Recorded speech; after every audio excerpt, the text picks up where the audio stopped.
नमस्कार व्यूअर्स, आप सभी का स्वागत है रेडियो द्वारका में। और हमारे सवालों का सिलसिला जारी है। पिछली बार आपने सुना कि क्या प्रभाव पड़ेगा राम मंदिर का जो बना है उसके ऊपर, लेकिन आज मेरा सवाल थोड़ा सा अलग है। प्रभु जी, मैं ये भी जानना चाहता हूँ, मंदिर बन गया, पूरा सनातन धर्म पे इसका प्रभाव पड़ना है, ये तय है, लेकिन क्या एक जो आम साधारण जीव हैं, साधारण लोग हैं जो अपने रोज दिनचर्या में पैसा कमाने खाने के चक्कर में लगे हुए हैं, अगर उनकी बात करूं तो उन लोगों को प्रभु राम के चरित्र से, जब वो इस धरती पे प्रकट हुए थे, उनसे ऐसी क्या 5 चीजें सीखनी चाहिए ताकि उनका जीवन जो है वो दोनों तरीके से चलता रहे, अध्यात्म से भी जुड़े रहें और अपना कामकाज भी करते रहें। तो वैसे तो रामचंद्र जी के अंदर अनंत गुण हैं और उन अनंत गुणों में से हम हर एक गुण से कुछ ना कुछ सीख सकते हैं। ऑफ कोर्स निश्चित रूप से उनका जो स्वभाव है उसको रेप्लिकेट करना कम्प्लीटली वो तो पॉसिबल ही नहीं है, क्योंकि भगवान तो फिर भगवान ही है। वो तो जो करेंगे तो भगवान के लेवल पे करेंगे।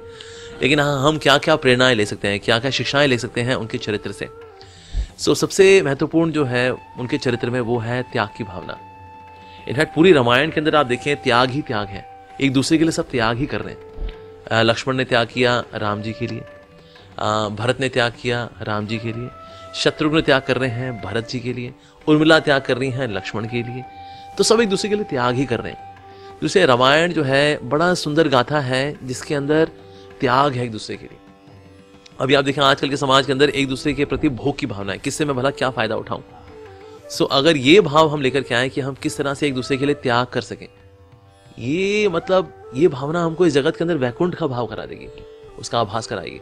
तो इसीलिए एक जो चीज हम सीख सकते हैं राम जी की कथा से वो है त्याग की भावना, एक दूसरे के लिए त्याग करना।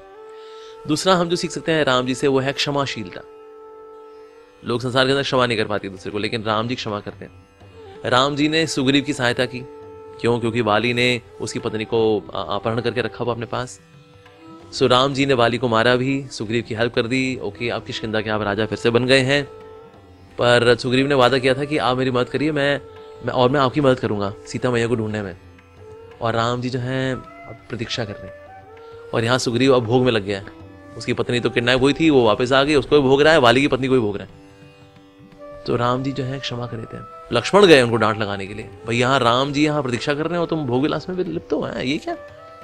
तो राम जी ने लेकिन कोई अग्रेशन नहीं दिखाया, उसके अंदर कोई आक्रोश नहीं दिखाया, क्षमा किया। एक और चीज हम सीख सकते हैं राम जी से वो है क्षमाशीलता। साथ ही राम जी की जो पर्सनल डीलिंग्स हैं वो बहुत ही अद्भुत है। राम जी ना कोई प्रकार का भेदभाव नहीं करते।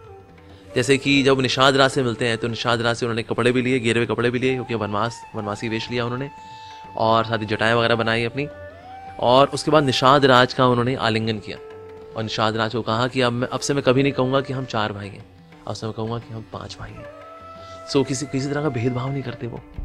तो जो लोग बोलते भी है भाई ऊंच नीच रही है सनातन धर्म में, सर राम जी का व्यवहार तो देखिए आप। राम जी जो है निषाद राज का आलिंगन करते हैं, शबरी के झूठे बेर खाते हैं। तो शबरी जो है शी इज ट्राइबल वुमन। इसलिए हम देखते हैं तो राम जी का स्वभाव में एक और जो सुंदर चीज है वो किसी प्रकार का भेदभाव नहीं करते, सबके साथ इतनी स्वीट डीलिंग्स रखते हैं। That's really extraordinary. चौथी क्वालिटी है राम जी में वो है दूसरों को एम्पावर करना। उन्होंने एम्पावर किया मंकी आर्मी को, वाओ। हनुमान जी को एम्पावर किया, सबको एम्पावर कर रहे हैं हनुमान श्री रामचंद्र जी। रामचंद्र खुद अपने आप में शक्तिशाली हैं, लेकिन वो औरों को एम्पावर करते हैं, औरों को राइटली एंगेज करते हैं। ये राम जी की सुंदरता है। एक समय राम जी ने पूछा हनुमान से, हनुमान बताओ मैंने ये ब्रिज तुम लोगों से क्यों बनवाया लंका की ओर?